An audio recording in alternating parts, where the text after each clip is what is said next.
Olá a todos, bem-vindos ao módulo sobre Filosofia da Inteligência Artificial. Eu sou Iago Bosa, sou doutor em Filosofia pela Universidade de Miami e eu vou estar falando com vocês um pouco sobre as questões filosóficas em torno da área de inteligência artificial. Especificamente, a gente vai estar centrando em uma questão específica, que é uma das questões mais centrais, a questão de saber se a inteligência artificial é de fato possível, se é possível construir um sistema que seja, em um certo sentido, artificial e, ao mesmo tempo, seja genuinamente inteligente. Inteligente não apenas no sentido fraco da palavra, de que se comporta como um agente inteligente, mas inteligente no sentido forte da palavra, um sistema artificial que seja genuinamente capaz de ter estados mentais e seja genuinamente capaz de raciocinar de uma maneira inteligente. Então, para começar, eu quero apenas fazer um resumo dos pontos que a gente vai cobrir nesse módulo. Em primeiro lugar, a gente vai falar de alguns conceitos de inteligência artificial, quais que são alguns dos objetivos que um pesquisador pode estar tentando alcançar quando ele desenvolve um sistema artificial. E, em particular, a gente vai falar dessa distinção entre inteligência artificial fraca e inteligência artificial forte. Em seguida, a gente vai falar um pouco do teste de Turing. É um dos testes, alegadamente, para distinguir um sistema genuinamente inteligente de um sistema que não é genuinamente inteligente. Ou, ao menos, é um dos usos que esse teste pode ter. A gente também vai falar de algumas teorias acerca da natureza da mente. Em específico, a gente vai falar do funcionalismo e a gente vai falar da teoria computacional da mente. Essas são as teorias acerca da natureza dos estados mentais que oferecem a maior esperança de uma resposta afirmativa à nossa questão de saber se sistemas artificiais podem genuinamente ser inteligentes. E para finalizar, a gente vai falar de algumas objeções a uma resposta afirmativa. Em particular, a gente vai falar da famosa objeção do quarto chinês e a gente vai falar também da famosa objeção derivada do teorema de Gödel, de acordo com a qual sistemas têm qualquer coisa na mente humana que não é possível de ser reproduzido em uma mente artificial do tipo que a gente está levando em consideração aqui. Então esses são os temas centrais e agora a gente começa a falar um pouco sobre os conceitos centrais de inteligência artificial. Muito bem, um dos conceitos centrais da área de inteligência artificial é exatamente qual o objetivo que a gente quer alcançar quando a gente constrói um sistema de inteligência artificial. Muito comumente a gente pensa que pesquisadores em inteligência artificial estão tentando construir androides que vão dominar o mundo ou alguma coisa desse gênero.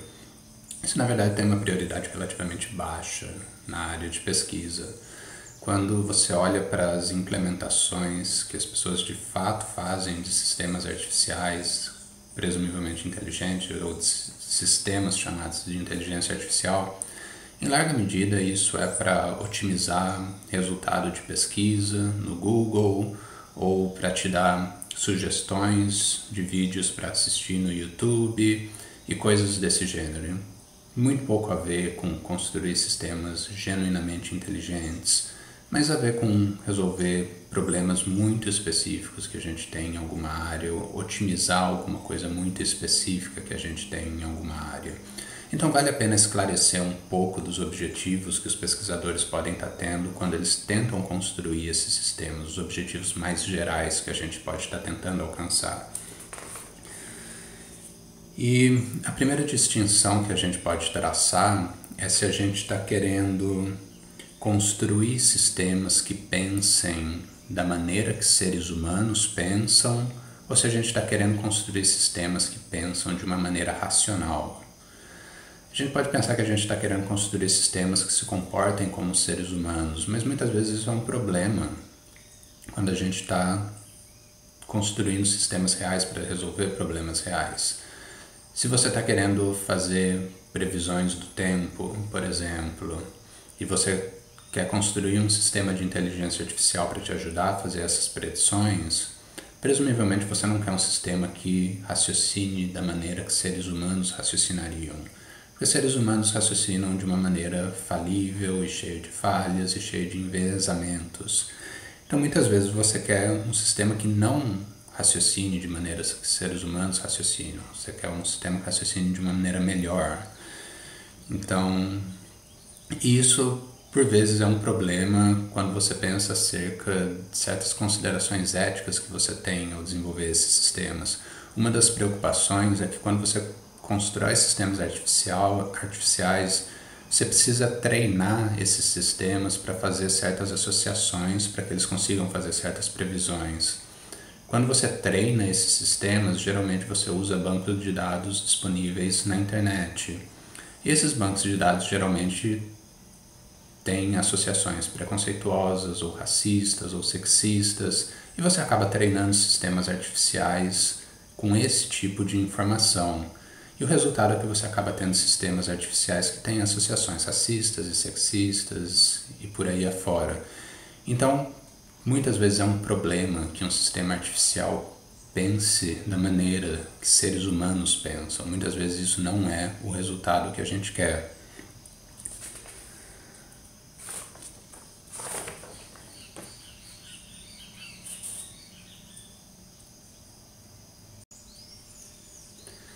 Então, apesar de nem sempre ser desejável que sistemas artificiais pensem da maneira que nós pensamos, ou mesmo se comportem das maneiras que nós nos comportaríamos, é uma questão de interesse se um sistema artificial ele pode pensar da maneira que nós pensaríamos e se ele pode ter o tipo de estados mentais que nós teríamos, em larga medida, ou em parte ao menos, para a gente saber quais são os limites desses sistemas artificiais. Como a gente vai ver, existe um argumento que tenta mostrar que a mente humana ela é capaz de acessar certos tipos de verdades transcendentais que um sistema artificial não seria capaz de alcançar. Então a mente humana ela tem essa capacidade transcendente que uma máquina jamais vai conseguir alcançar. Isso é baseado no argumento do Gödel contra a possibilidade de inteligência artificial genuína. Uma segunda preocupação central, é claro, seria uma preocupação ética, não tanto direcionada para os seres humanos, mas para a questão de saber se a gente teria obrigações éticas com relação a esses sistemas artificiais que a gente possa criar também. Então, se sistemas artificiais de fato tiverem estados mentais, tal como os seres humanos podem ter estados mentais, se eles tiverem estados mentais genuínos de dor e desejo, de preferências e de prazer e de sofrimento, então isso é um motivo central para que a gente tenha considerações, preocupações morais direcionadas a esses sistemas. Então essas são pelo menos duas questões que fazem valer a pena a gente pensar se sistemas artificiais eles podem genuinamente ter estados mentais.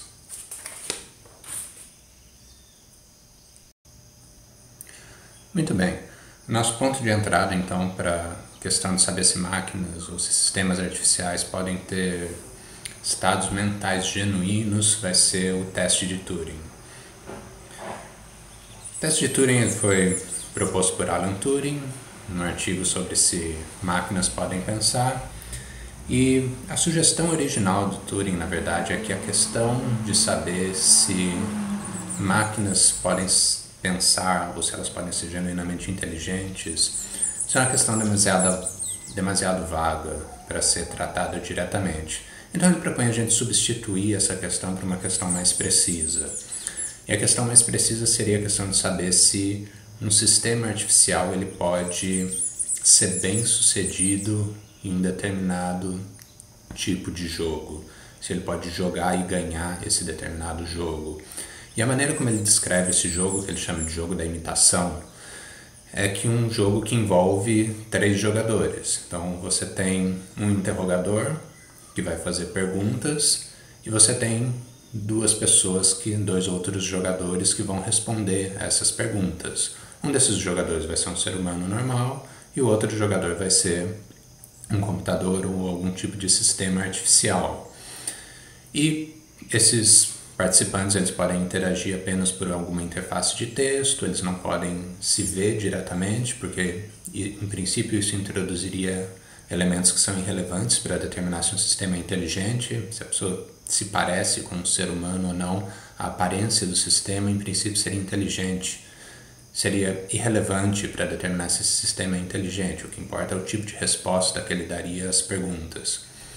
Então o objetivo do interrogador vai ser fazer perguntas para determinar qual dos outros dois jogadores é um ser humano e qual dos outros dois jogadores é um sistema artificial. O objetivo do humano vai ser ajudar o interrogador e o objetivo do sistema artificial vai ser enganar o interrogador. Então o objetivo do sistema artificial é se passar por um ser humano. E a ideia do Turing é que a pergunta de se máquinas podem pensar, ela é melhor interpretada como a pergunta de se um sistema artificial pode ganhar esse jogo. Ganhar esse jogo no sentido de ser similar, ser convincente o suficiente de maneira que o interrogador não teria uma probabilidade muito grande de saber com certeza se a máquina é um ser humano ou não, de fazer a determinação correta. Se uma máquina pode ganhar esse jogo nesse sentido, então isso seria uma resposta positiva para a questão de saber se ela pode ser inteligente ou se ela pensa genuinamente. Como Turing propôs esse teste inicialmente, talvez não tenha sido tanto quanto uma questão de saber se a mente tem estados mentais genuínos, mas mais uma substituição da questão original. Mas independente da pretensão original de Turing, esse teste ele foi tomado como um teste para detectar estados mentais genuínos. Se uma máquina consegue passar esse teste, isso foi tomado como seria uma indicação de que essa máquina ou esse sistema artificial de fato tem estados mentais genuínos.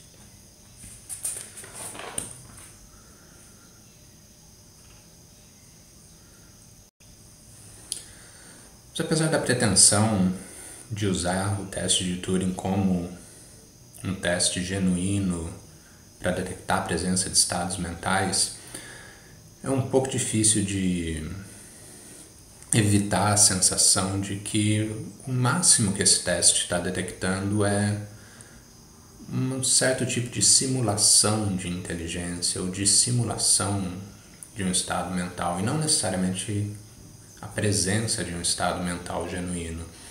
É isso que nos leva à distinção entre inteligência artificial forte e inteligência artificial fraca. A ideia de inteligência artificial fraca é um sistema artificial que se comporta de uma maneira inteligente, independente dele de fato ser ou não genuinamente inteligente, ou independente de ele de fato ser ou não, possuir ou não estados mentais genuínos. Ao passo que um sistema de inteligência artificial chamado forte seria um sistema que não apenas se comporta como se ele fosse inteligente, mas que ele de fato é inteligente, que não apenas se comporta como possuindo estados mentais, mas que de fato possua estados mentais. Então, nesses termos, a sensação que a gente tem seria que o teste de Turing detecta, no máximo, inteligência artificial fraca, nesse sentido, e não um sistema de inteligência artificial forte. Então, em seguida, isso nos leva a certas teorias acerca da natureza dos estados mentais.